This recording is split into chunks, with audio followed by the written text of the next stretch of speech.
کبھی ایسا ہوتا ہے کہ آپ کسی کو اپنی بات منوانے کی کوشش کر رہے ہوں اور آپ جتنا زور لگاتی ہیں وہ شخص اتنا ہی دور ہو جاتا ہے؟ ہاں بالکل، یا کسی بحث میں آپ کے پاس سارے دلائل ہیں، آپ جیت بھی جاتے ہیں، لیکن آخر میں لگتا ہے جیسے کچھ کھو دیا ہے۔ بالکل، شاید وہ رشتہ ہی کھو دیا۔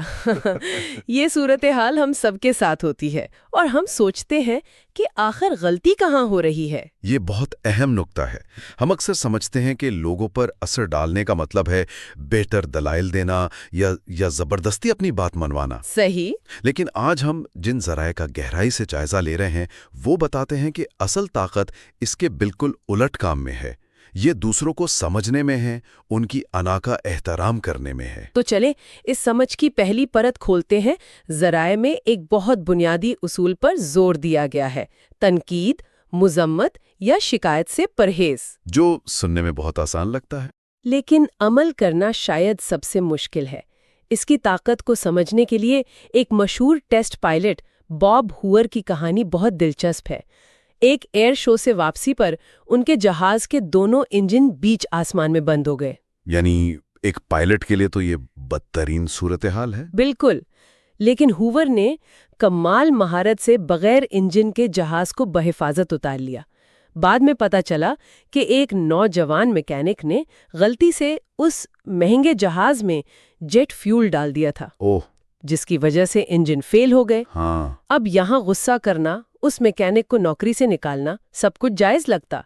وہ نوجوان تو خوف سے کانپ رہا تھا۔ اور کوئی بھی مینیجر شاید یہی کرتا، لیکن ہوور نے جو کیا وہ غیر معمولی تھا۔ انہوں نے اس میکینک کے پاس جا کر اس کے کندھے پر ہاتھ رکھا اور کہا، تم نے یقیناً اپنا سبق سیکھ لیا ہے۔ یہ دکھانے کے لیے کہ مجھے تم پر اب بھی بھروسہ ہے، میں چاہتا ہوں کہ کل تم ہی میرے جہاز کی دوبارہ سروس کرو۔ یہ حیران کن ہے۔ نفسیاتی طور پر اس کا اثر بہت گہرا ہے۔ دیکھیں، جب ہم کسی پر تنقید کرتے ہیں تو ہم اس کے دماغ کے دفاعی حصے کو متحرک کر دیتے ہیں۔ اچھا۔ وہ شخص سیکھنے یا اپنی غلطی ماننے کے بجائے خود کو صحیح ثابت کرنے میں لگ جاتا ہے۔ بی ایف اسکنر جیسے ماہرین نفسیات نے یہ ثابت کیا ہے کہ سزا خوف تو پیدا کر سکتی ہے، لیکن رویے میں دیر پا مثبت تبدیلی نہیں لا سکتی۔ تو ہوور نے جو کیا وہ کیا تھا؟ ہوور نے جو کیا وہ آج کی کارپوریٹ دنیا میں نفسیاتی تحفظ کہلاتا ہے۔ انہوں نے اس مکینک کو یہ احساس دلایا کہ ایک غلطی اس کی پہچان نہیں ہے۔ اس ایک عمل سے ہوور نے صرف جہاز نہیں بچایا بلکہ ایک انسان کا کیریئر اور اس کا خود پر اعتماد بھی بچا لیا۔ تو اگر تنقید کام نہیں کرتی تو پھر کیا کرتا ہے؟ ایسا لگتا ہے کہ جواب اسی سوچ سے جڑا ہے کہ لوگوں کی خوبیوں پر توجہ دی جائے، یعنی دوسرا اصول، لوگوں کی ایمانداری اور خلوص سے تعریف کرنا۔ ہاں، لیکن یہاں ایمانداری اور خلوص کے الفاظ کلیدی ہیں۔ مطلب چاپلوسی اور سچی تعریف میں زمین آسمان کا فرق ہے۔ وہ کیسے؟ چاپلوسی خود غرض ہوتی ہے۔ آپ کچھ حاصل کرنے کے لیے جھوٹ بولتے ہیں اور دوسرا شخص اسے فوراً بھانپ لیتا ہے، لیکن حقیقی تعریف بے غرض ہوتی ہے۔ آپ کسی میں کوئی خاص خوبی دیکھتے ہیں، اس کی کوشش کو سراہتے ہیں اور اسے تسلیم کرتے ہیں۔ اس کی ایک مثال جارج جانسن نامی مینیجر کی ہے، جس کا ایک ملازم ٹام ٹھیک سے کام نہیں کر رہا تھا، تو اسے ڈانٹنے کے بجائے جانسن نے اسے بلایا۔ اچھا۔ اور کہا، ٹام، میں نے دیکھا ہے کہ تمہاری تفصیلات پر گہری نظر ہے اور تم چیزوں کا گہرائی میں تجزیہ کرتے ہو۔ یہ خوبیاں بہت نایاب اور قیمتی ہیں۔ مجھے یقین ہے کہ اگر تم تھوڑی توجہ دو تو تم ہماری ٹیم کے بہترین اثاثوں میں سے ایک بن سکتے ہو۔ واہ! کہا جاتا ہے کہ اس ایک گفتگو نے ٹام کو مکمل طور پر بدل دیا۔ بالکل، کیونکہ جانسن نے اسے یہ نہیں بتایا کہ وہ کیا غلط کر رہا ہے، بلکہ یہ دکھایا کہ وہ کیا صحیح کر سکتا ہے۔ انہوں نے ٹام کی انا کو ٹھیس پہنچانے کے بجائے اس کی عزت نفس کو بڑھایا۔ تو یہ انسان کی بنیادی خواہش ہے، اہم محسوس کرنا۔ سب سے گہری خواہش۔ جب آپ کسی کی سچے دل سے تعریف کرتے ہیں تو آپ اسی خواہش کو پورا کر رہے ہوتے ہیں۔ آپ اسے پیغام دیتے ہیں کہ میں نے تمہیں دیکھا، میں نے تمہاری خوبی کو پہچانا اور میں اس کی قدر کرتا ہوں۔ یہ ایک بہت طاقتور محرک ہے۔ یہ بات سمجھ میں آتی ہے، یعنی پہلے دوسروں پر تنقید بند کریں، پھر ان میں موجود خوبیوں کو پہچاننا اور سراہنا شروع کریں۔ یہ تو بنیاد ہو گئی۔ اب آتے ہیں اس پر کہ لوگوں سے ایک مضبوط تعلق کیسے بنایا جائے، انہیں اپنا گریویدہ کیسے بنایا جائے۔ صحیح۔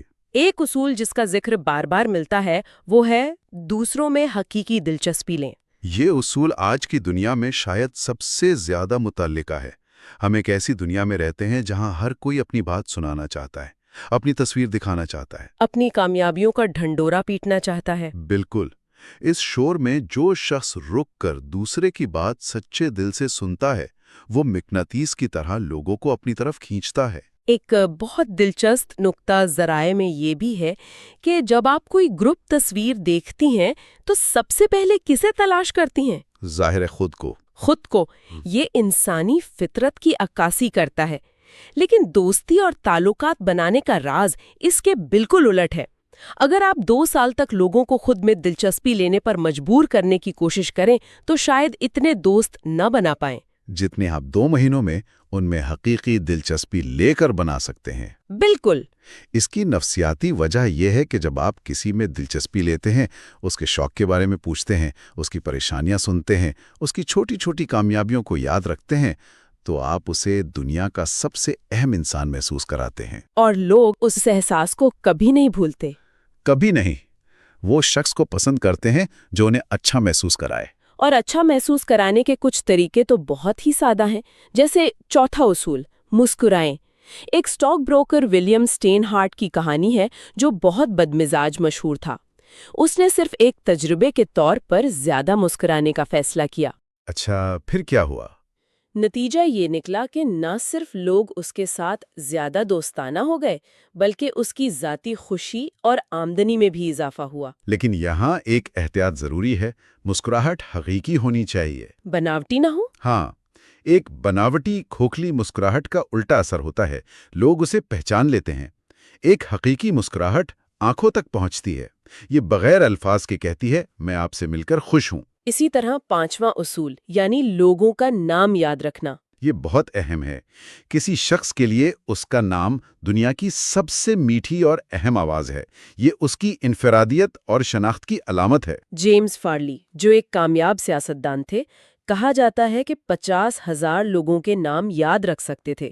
یہی ان کی کامیابی کا ایک بڑا راز تھا۔ ان سب چھوٹے چھوٹے اعمال، ایک حقیقی مسکراہٹ، کسی کا نام استعمال کرنا، توجہ سے سننا، کو ہم مائکرو ایفرمیشنز یعنی چھوٹی چھوٹی تصدیقیں کہہ سکتے ہیں۔ مائکرو افرمیشنز؟ جی، یہ وہ لطیف اشارے ہیں جو لاشعوری سطح پر عزت، قدر اور پہچان کا پیغام دیتے ہیں۔ یہ فوری طور پر اعتماد اور تعلق کی بنیاد رکھتے ہیں۔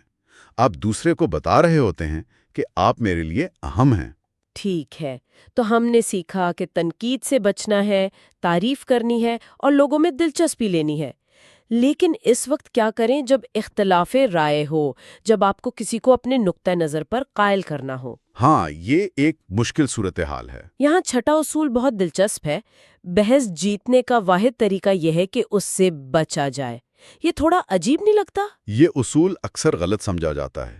اس کا مطلب یہ نہیں کہ آپ کبھی اختلاف نہ کریں، بلکہ یہ ہے کہ آپ بحث کو انا کی جنگ نہ بننے دیں۔ انا کی جنگ؟ جی، بحث میں اگر آپ ہارتے ہیں تو آپ ہار گئے، لیکن اگر آپ جیت بھی جاتے ہیں تو بھی آپ ہار گئے ہیں۔ کیونکہ آپ نے دوسرے شخص کو نیچا دکھا کر اس کی عزت نفس کو مجروح کیا ہے۔ بالکل، اور وہ آپ کے خلاف ہو گیا ہے۔ لوگ حملہ ہونے پر اپنا ذہن نہیں بدلتے، بلکہ اپنی پوزیشن پر مزید ڈٹ جاتے ہیں۔ تو کہ متبادل کیا ہے؟ متبادل ہے گفتگو، بحث نہیں۔ اس کا طریقہ یہ ہے کہ آپ اختلاف کا خیر مقدم کریں، پہلے اس کی پوری بات سکون سے سنیں، غصے پر قابو رکھیں، پھر ان نکات کو تلاش کریں جن پر آپ دونوں متفق ہیں۔ یعنی میں بمقابلہ تم سے آؤ مل کر مسئلہ دیکھیں کی طرف جانا۔ بالکل، مقصد یہ ثابت کرنا نہیں کہ کون صحیح ہے، بلکہ یہ تلاش کرنا ہے کہ کیا صحیح ہے۔ اور اگر یہ پتہ چلے کہ صحیح آپ نہیں ہیں، یہاں 7واں اصول آتا ہے جو شاید سب سے زیادہ ہمت کا کام ہے۔ کون سا؟ اگر آپ غلط ہیں تو اپنی غلطی فوراً اور پرجوش طریقے سے تسلیم کریں۔ یہ ایک ماسٹر سٹروک ہے۔ یہ اس لیے کام کرتا ہے کیونکہ یہ توقعات کے بالکل برعکس ہے۔ جب آپ سے کوئی غلطی ہوتی ہے تو دوسرا شخص دفاع اور بہانوں کی توقع کر رہا ہوتا ہے۔ صحیح۔ جب آپ آگے بڑھ کے کہتے ہیں جی ہاں ساری غلطی میری ہے، کوئی بہانہ نہیں، میں اس کی پوری ذمہ داری لیتا ہوں، تو آپ اس کے ہاتھ سے سارا بارود چھین لیتے ہیں۔ اس کا غصہ ختم ہو جاتا ہے۔ اس کی ایک کہانی ہے کہ ایک شخص اپنے کتے کو بغیر پٹے کے پارک میں گھما رہا تھا کہ پولیس آفیسر نے اسے پکڑ لیا۔ اچھا۔ اگلی بار جب اس نے وہی غلطی کی اور اسی افسر کو آتے دیکھا تو اس نے بھاگنے کے بجائے خود افسر کے پاس جا کر کہا، جناب میں قصوروار ہوں، آپ نے مجھے رنگے ہاتھوں پکڑ لیا، آپ جو سزا دیں گے مجھے منظور ہے۔ اس نے خود ہی کہہ دیا۔ ہاں، اس فوری اعتراف نے افسر کو اتنا غیر مسلح کر دیا کہ اس نے سزا دینے کے بجائے نرمی برتی۔ اپنی غلطی تسلیم کرنا کمزوری نہیں بلکہ کردار کی مضبوطی اور خود اعتمادی کی سب سے بڑی علامت ہے۔ اس سے آپ بحث کو شروع ہونے سے پہلے ہی ختم کر دیتے ہیں۔ یہ بہت طاقتور نکات ہیں۔ اب آخری حصے کی طرف چلتے ہیں جو قیادت سے متعلق ہے۔ ایک رہنما کیسے بنے جو لوگوں کو ٹھیس پہنچائے بغیر انہیں بدل سکے؟ یہ بہت اہم سوال ہے۔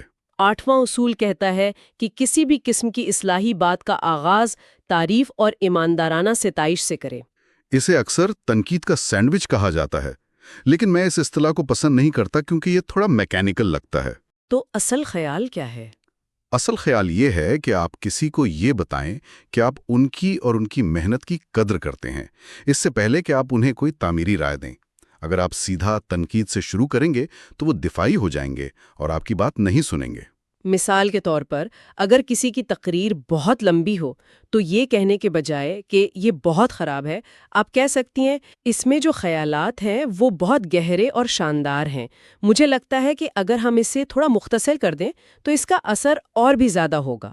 بالکل، آپ شخص پر نہیں بلکہ کام پر توجہ مرکوز کر رہے ہیں، اور جب تعریف حقیقی اور مخصوص ہو تو یہ ایک ایسا ماحول پیدا کرتی ہے جہاں دوسرا شخص آپ کی رائے سننے کے لیے تیار ہوتا ہے۔ اور اسی سے جڑا ہوا آخری اور نواں حصول ہے براہ راست حکم دینے کے بجائے سوالات پوچھیں۔ ہاں، یہ کام کرو کہنے کے بجائے یہ پوچھیں کہ اس مسئلے کو حل کرنے کے لیے ہمارے پاس کیا آپشنز ہیں، یا کیا آپ کو لگتا ہے کہ اگر ہم اسے اس طرح کریں تو بہتر ہوگا؟ یہ جدید قیادت کا بنیادی ستون ہے۔ یہ پرانے کمانڈ اینڈ کنٹرول ماڈل سے کوچنگ اور بااختیاری کے ماڈل کی طرف ایک تبدیلی ہے۔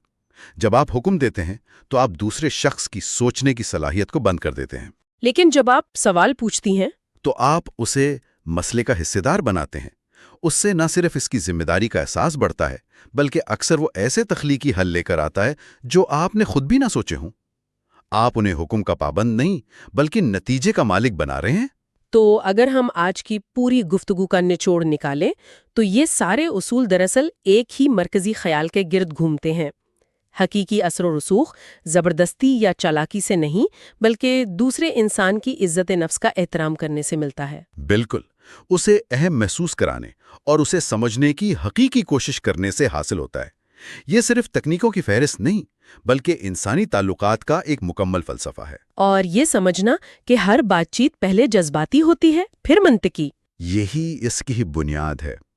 اگر آپ دوسرے کے جذبات کو سنبھال لیں، اس کی انا کو محسوس کرائیں، تو منطق اور دلائل خود بخود اپنی جگہ بنا لیتے ہیں۔ لوگ ان کی بات سنتے ہیں جو انہیں پسند کرتے ہیں، اور وہ انہیں پسند کرتے ہیں جو انہیں اچھا محسوس کراتے ہیں۔ اور اس گہری سوچ کے ساتھ ہم اپنے سننے والوں کے لیے ایک سوال چھوڑے جا رہے ہیں۔ آج زیر بحث آنے والے تمام اصولوں میں سے وہ کون سا ایک اصول ہے جسے اگر آج سے ہی زندگی میں شامل کر لیا جائے تو سب سے بڑی اور مثبت تبدیلی آ سکتی ہے؟ اور اس تبدیلی کے لیے پہلا قدم کیا ہوگا؟